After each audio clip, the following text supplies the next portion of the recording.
జయముదీరయేత్.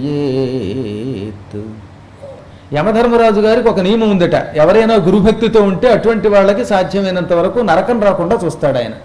నీ గురుభక్తికి మెచ్చుకుని నీకు సలహా ఇస్తున్నాను, ఈ తిలదానము చెయ్యి, వెంటనే ఈ క్షణమే నువ్వులు దానం చెయ్యి, దాంతో నీకు అకాల మరణం పోతుంది.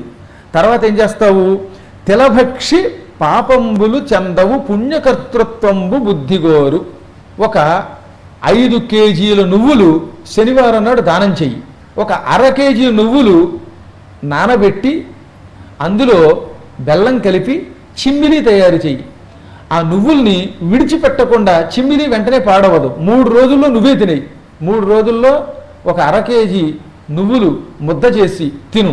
నువ్వులు తిన్నవాడికి భయంకరమైన 7 జన్మల పాపములు పోతాయి. నువ్వులు దానం చేసి ఆ తర్వాత ఆ నువ్వులు తినేటటువంటి వాడికి పరమపుణ్యాలు వస్తాయి, పాపాలు పోతాయని చెప్పాడు.